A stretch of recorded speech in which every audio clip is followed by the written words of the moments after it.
Nama saya Muhammad Farid bin Muhammad Azmin. Saya first presenter. Saya akan menerangkan seksyen 13A, B dan C daripada Akta Makanan 1983.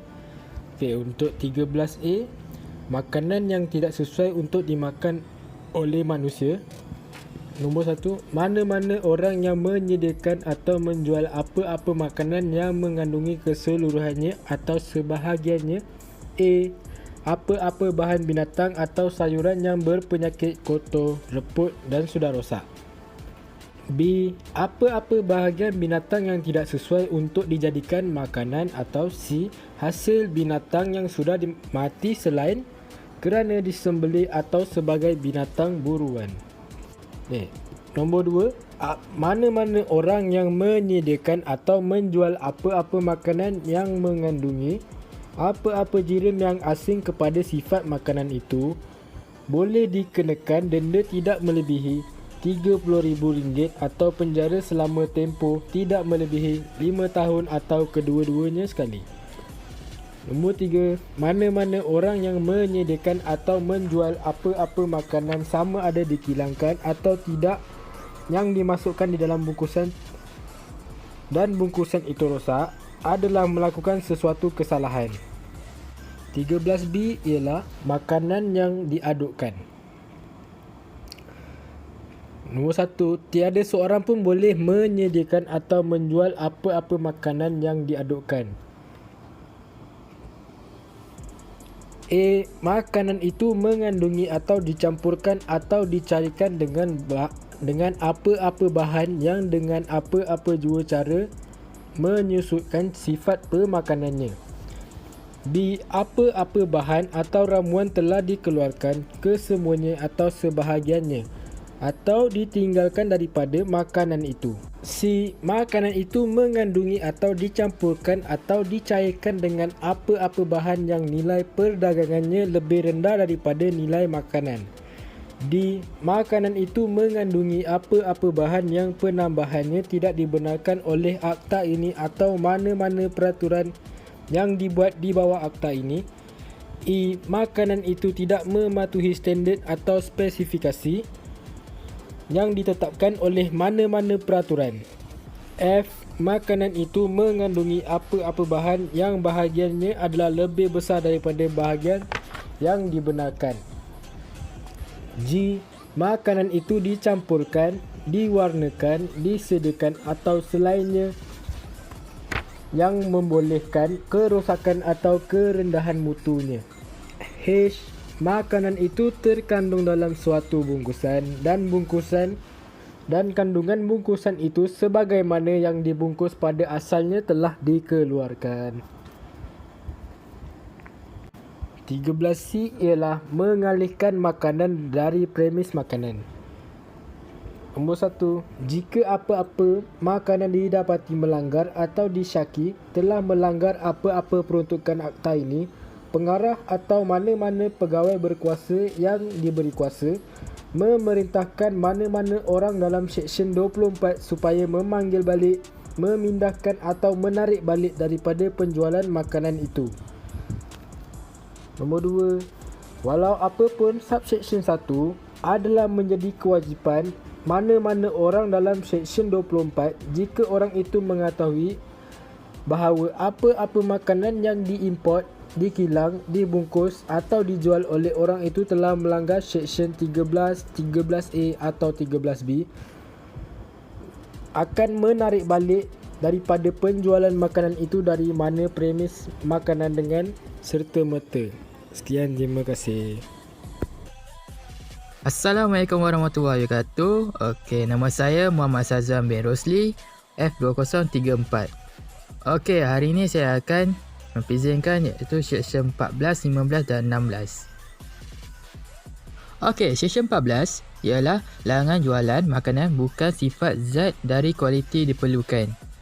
Okey, seksyen 14 ini ialah berkaitan dengan standard makanan iaitu melarang atau mengahadkan penambahan zat ke dalam makanan.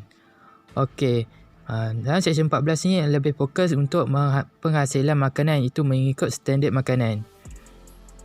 Okey, kat sini ada dua keratan Hakhbar, iaitu isu pertama iaitu udang kering cantik disembur pewarna. Dan isu kedua ialah berapa ikan ada plasma darah haiwan. Okey, kat sini iaitu boleh nampak itu penambahan, iaitu bahan dari bukan sepatutnya lah bahan yang dikandungi dalam makanan tersebut. Okey, jikalau terdapat pelaku bersalah, boleh diambilkan tindakan iaitu 5 tahun penjara atau denda ataupun kedua-dua sekali. Okey, session 15 ialah labeling, lebih fokus kepada tidak mengikut standard. Okey, dalam session 15 ini ialah standard mestilah dari sesiapa yang pack, melabel, persiapan mestilah mengikut standard. Okey, kat sini ada 2 sampel iaitu labeling yang standard dan tidak mengikut standard. Mengikut standard mestilah ada tarikh reput, ada nama produk, berat, senarai nutrition, senarai gradient, user, acara guna dan tarikh expired.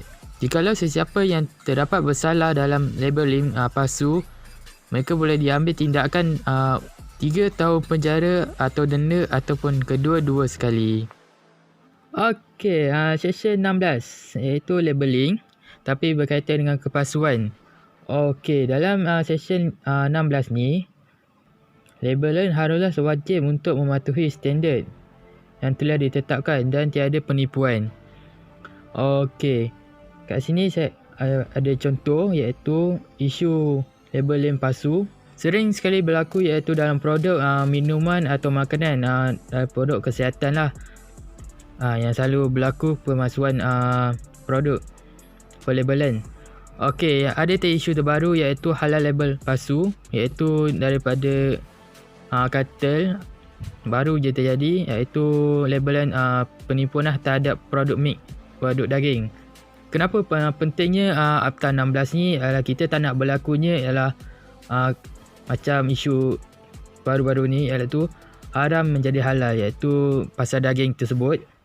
Okey, dia akan memberi kesan kepada utamanya umat Islam lah kalau label palsu ni terjadi. Jikalau haram menjadi halal kan. Okey. Sebab umat Islam mengutamakan kesucian dan keselamatan dan kebersihan.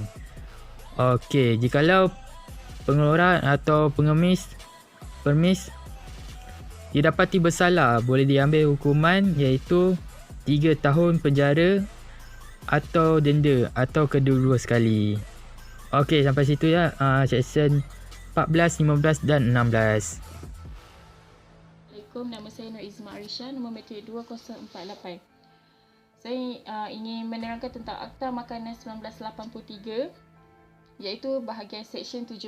Seksyen 17 menerangkan tentang kegunaan bahan kimia seperti bahan toksik yang berbahaya, sebagai contoh racun tikus, pembunuh serangga dan juga sabun-sabun untuk kegunaan permis makanan lah jika berada dalam dapur. Bahan-bahan tersebut mestilah diasing atau disimpan tempat yang khas. Jika prosedur ni tak diikut, mana-mana orang yang melakukan kesalahan terhadap peraturan-peraturan ini boleh disabit, boleh didenda tidak melebihi RM10,000 atau penjara selama tempoh tidak melebihi 2 tahun atau kedua-duanya jika tidak mengikut prosedur yang ditetapkan akta tersebut. Seterusnya, Seksyen 18, tidak ada orang menyiarkan atau mengiklankan untuk menjual makanan apapun yang ditentukan dalam jadual tersebut. Yang berisi pencemaran mikrobiologi yang dinyatakan dalam laju 2 meja dalam perkadaran lebih besar daripada perkadaran maksimum yang dibenarkan oleh dinyatakan berlawanan dengan makanan yang dianjur jadual tersebut. Akhir sekali, Seksyen 19 Peraturan 40. Peraturan utama diubah atau menggantikan peraturan-peraturan berikut. Sebagai contoh, dalam peraturan ini ubat contoh setiap zat, produk atau campuran digunakan secara internal atau luaran pada binatang apapun untuk tujuan pengobatan, terapi atau promosi pertumbuhan untuk fungsi atau tingkah laku fisiologik terhadap haiwan. My name is Siti Nur Alia Miri Rosli. My matric number F20TZ. Today I want to present section 20 and 21. Section 20 is Certificate of Analysis to be prima facie invalid. Sebarang prosedur di bawah harta ini, pengakuan analisisnya bermaksud ditandatangani oleh penganalisis akan terima sebagai bukti prima facie mengenai fakta-fakta yang dinyatakan di dalamnya dengan syarat bahawa first, pihak yang ditentangnya mungkin memerlukan kehadiran penganalisis untuk tujuan pemeriksaan secara balas. Sekiranya notisnya memerlukan kehadiran penganalisis telah diberikan kepada pihak dakwaan selama 3 hari dengan jelas sebelum pembicaraan. Second, tidak ada pengakuan analisis seperti itu yang akan diterima sebagai bukti melainkan pihak yang berhasrat untuk mengemukakan sebelum pembicaraan telah memberi notis kepada pihaknya dan diserahkan selama 10 hari yang jelas dari niat tersebut bersama salinan sijil.